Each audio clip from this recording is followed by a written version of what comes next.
Legacy Ministries is coming up. It's away June. Make sure you register as fast as you can. We're back this evening to continue our discussion. And last time we were talking about how we are our ancestors' wildest dreams. Tonight I'm Robert Dennis. I'm joined by four exquisite great men. I want to start to my far right this time. Lenore Johnson.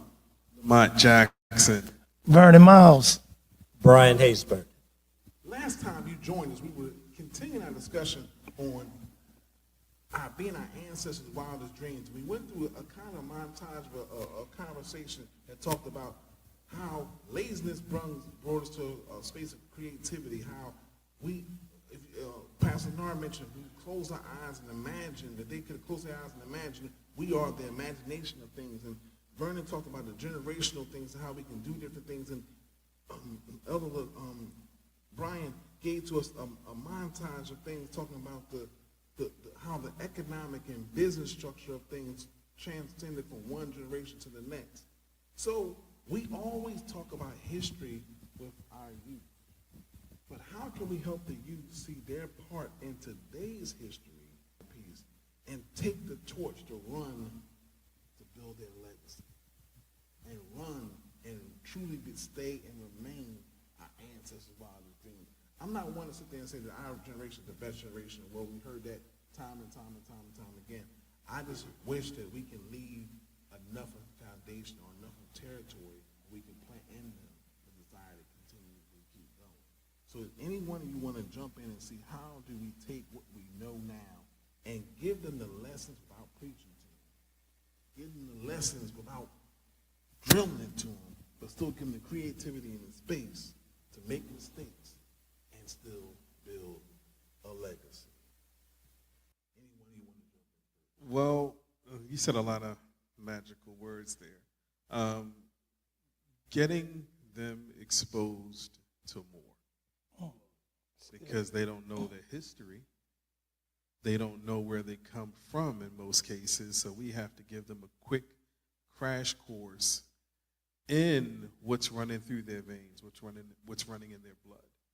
Once we do that and show them what they can take over, I believe that they'll do it because they're very, very bold in this new generation. And we can see them accomplishing more, doing more. We just have to lead them in the right direction because they can get there with speed. And in this generation, everything is quick. You got the internet. Everything is at their fingertips. They're not going to want to do things slow. So we can give them exposure, show them what they can be, what they can do, give them examples, and we can even hand walk them through wisdom. And that'll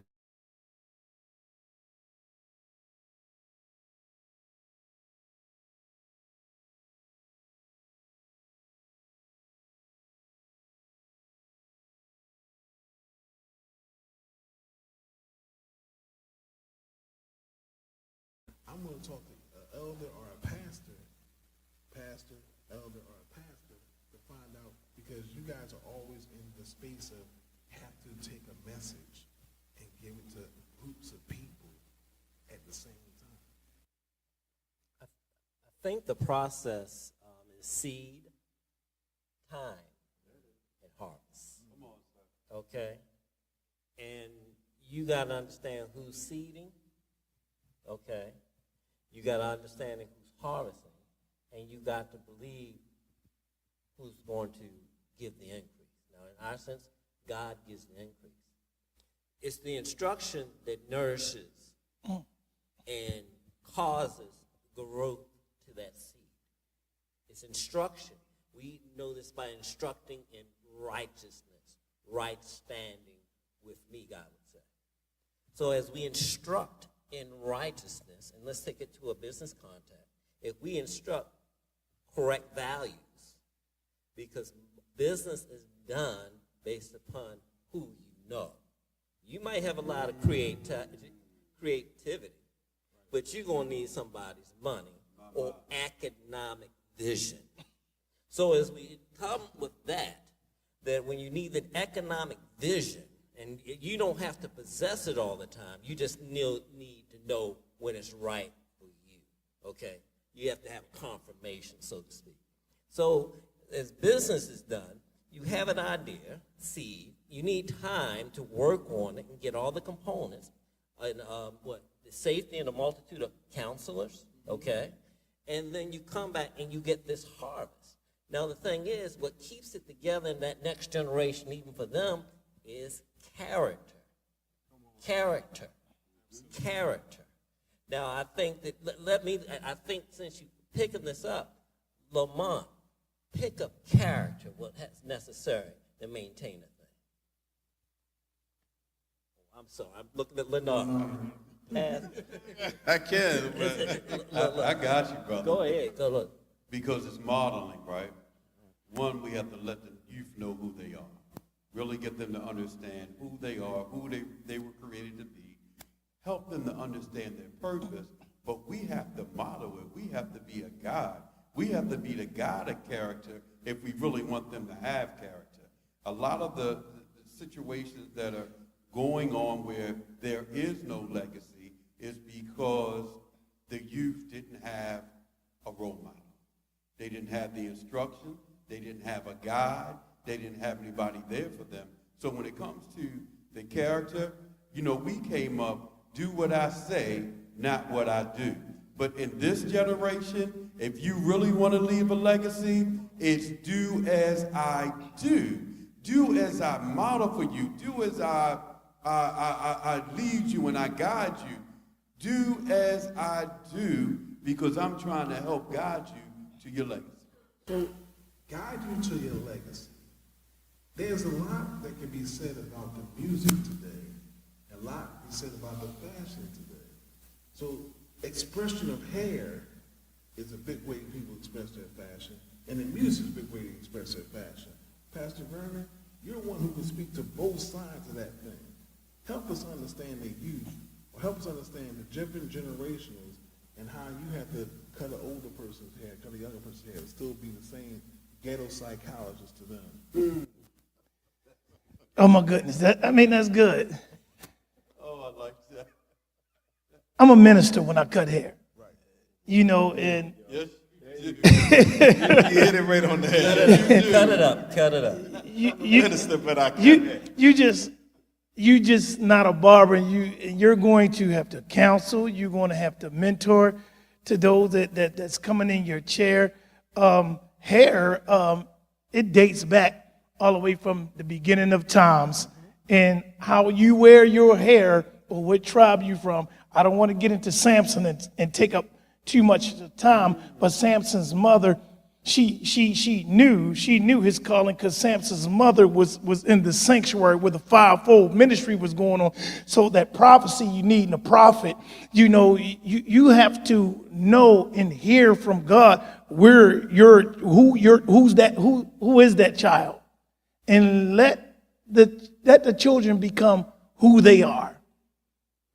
When I was a youth pastor, I was only as good as my staff. I had a staff member named Minister Ebony. I had a teacher in there. I had a prophet named Prophet Lavelle. I had an Elder Crystal. I had a hip-hop gospel music minister in ASG. And I had my wife. The church, and I love the church. People, you're going to have haters. That's why you got to be very, very careful to what Elder Brian said. Who's around your child and who's putting instructions in your child. Because Abel, the older brother, hated on Cain and he killed him. You had Joseph, all his older brothers hated on him and they threw him in a pit.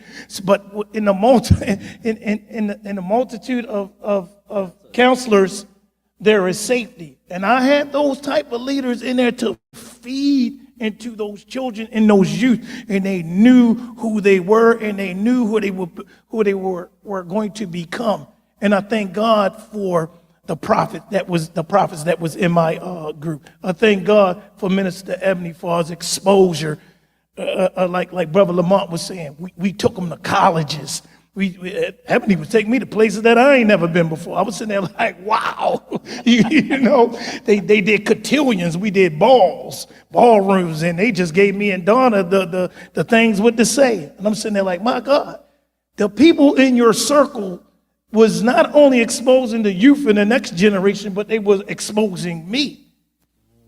How many of us so-called older individuals or well-seasoned individuals are willing to learn something new, to pass on to the ancestors or pass on from what we learned to the ancestors to the next generation? If I can learn something new from my sons or your son or your son or your daughter, and I can take the information from what I know, the new information they give me, I can then dissect it and pass it on to the next generation. It goes back to what you said there and said, you were like, not necessarily a soulful person, but a person who does not want to do something to the highest strenuous level, will use the ingenuity to find a new way to get to do it better. I'm thinking about Eli Whitman Cotton. I'm not doing this. Not this way. Not this way. Gotta be a better way. He sat down and was like, I'm gonna figure out how to, I gotta pick cotton. I'm gonna figure out a way we're gonna get this cotton picked real good.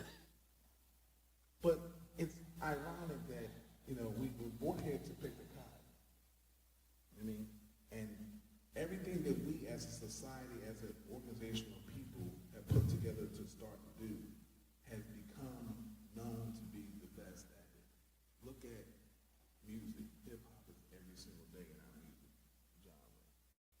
And even now, it steers so much. You don't even see a commercial nowadays today without even having hip hop. But how do we take the legacy of economics, the legacy of religion, the legacy of business, and all these things, and our packed house that we're going to have on June 6th, 7th, and 8th, and get that same information to all the generations in 3 days, and have them be able to run with it? Well, we have to be students first. Knowledge transfers, being a student, especially economically, it's a big deal. We can't take it lightly because in this country, if you are not economically sound, you're just not going to get too far. You can pray all day if you want to. It's not going to matter. Faith without works is still going to be the same. So if you can get some things economically, and I believe in the younger generation, their ability to find easier ways to do things. I believe that we can work well together with the youth and the younger generation because they haven't been damaged yet. One of the things my son challenged me is, why can't you do it? And I'm trying to figure out how to do it, and I'm looking at him like, because it's hard. And he's like, no, you just got to think a little differently about it. And I can take that advice from a person that's never been damaged because we can sit up here and give each other all kind of reasons through our hurt and our pain why we can't do anything. If you're 30 and under, please register for this conference. We Come have on out. space on this panel. Come on out. We have space in this conference. We have space in society for you and what you're able to bring to the table. That's right. I just want to just ask like another, or just make like another statement. If you can go back and speak to your young self about legacy now, what would you say? And not just a regretful thing, but what would you honestly say that you would me and Lamont talked before about the waste of time, but I don't want to waste too much time, but what would you say to yourself or to your younger version of yourself, to your younger version of your friends, about legacy and about and what we can change today? Like you guys get where I'm coming from. Like, what would you say to What would you say to your younger self? Learn more about your finances early. Be more dedicated as a student to your faith, because I don't care what you do. If you don't have faith, you're not doing anything. And don't tell me you have faith for something you haven't done, because you don't. Okay, what you talking about? If you haven't done it, you don't have the faith for it. But learn more, to me, about economics and the things that move the system then our legacy will be more impactful through our prayer and our faith, but then our works have to come into play. Then we go right back to our prayer and our faith, then our works again, then back, because it's continuous. I'd like to add to that faith, self-control. Self-control. Knowing when to say no. Knowing how to stay away from things that is really just delaying your process towards your legacy. Self-control. Keep God first. Love God first over everything, because he first loved you and he first created you. Yes, young men, you may have this girl that you fall in love with, but you don't want to fall totally in love with her and give her everything, which would create soul ties. And you put God last, which can be damaging. Same for a young lady. I grew up with sisters. I look back at you, young sister, give God your everything first. And if it doesn't line up with God, then they don't line up with you. Looking back at my younger self, I would say, believe me, tomorrow is It's a sign.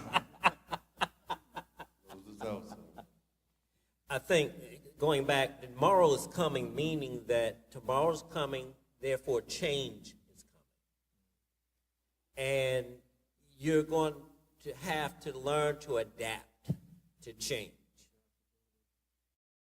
You're going to have to be encouraged. Just because you don't see it means you're probably closer to it than you ever have been. You will get old. You will get old. And that's a blessing. Go with it. I think you know exactly what I'm talking. Go with it. No, you keep going, but that's a blessing. When you said that. You will get old, yes you will, and that's the blessing. You will learn, you will get old, you will teach. Instruction. You see, I'm going to get weird right now. We're all the same age, but been assigned at different moments in time. Okay, if we will find out that we were in the Father at the foundation of the world, then our assignment was at different times. According to the Word of God, Genesis 6:3 says we have 120 years. Scientists have proven that we're designed to at least last that long. And that's even after the result of the curse. Go ahead. No, Go. You done raised your mic now. Go ahead. Because people don't know that. That's why, again, this conference is important. That's a lesson right there. 120 years. That's what you were designed. People don't know that. Man, I love my brothers right here. When you said we were born, we were created before the foundations of this world, before God even founded it. We are legacy. We from the ancient of days. We just going into our time, as Elder Brian said, walking into our purpose in this time here on earth. So don't let nothing defeat you. You got everything. You got every resource. You got everything that God has given you. In Lamont, you said adaptability. Learn how to adapt to different things that come your way. Cast anxiety down, because anxiety will speed you up. You hear God always saying, wait on the Lord, and he shall renew your strength. But when you got anxiety into things, into play, it speeds you up. So you have to slow down, go to sleep, give it to God, and adapt. I want to add one thing to it, if I could. Romans 8:28. And we know all things work together for good. To them that love the Lord, them that call according to his purpose. Don't get too high, don't get too low. Know that it's all good with your legacy and the Men's Legacy Conference. History makers, change agents, want to make sure it's clear. That's what we all are. History makers, we're raising up history makers. We really love y'all. We love you all because God taught us love.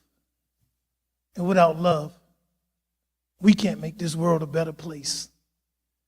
And God has given us something to give back to each other. So y'all, let's just unite. Unite. This is a world is formed with a lot of different cliques, a lot of different things going on. But for us to make things better, let's come together for the kingdom of God and unite and find someone who's not saved, someone who don't know God, and bring them to this conference. And we will definitely support them. Thank you once again, gentlemen. Thank you, Elder Brian. Thank you, Pastor Vernon. Thank you, Elder Lamont. Thank you, Pastor Bernard. Speak it. Y'all have yourself a good evening. Your God bless. legacy begins now. Absolutely. Legacy. Legacy. Legacy. Legacy. This is the one conference that is just for men. I want to be a better father. I want to be a better husband.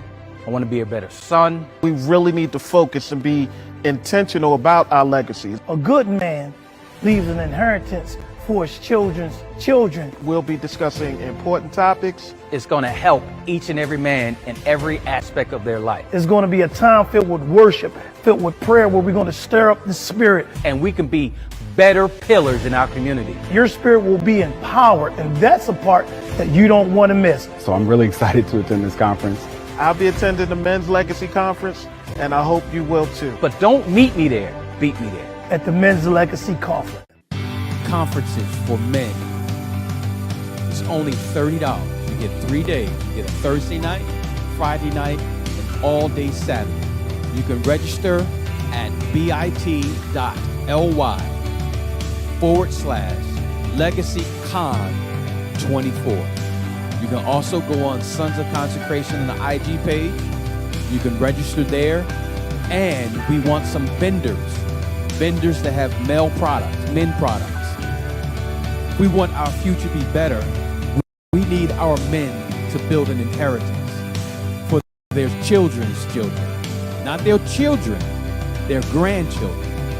So when your children see you building, then they can start building for their grandchildren, and then grandchildren, and then grandchildren.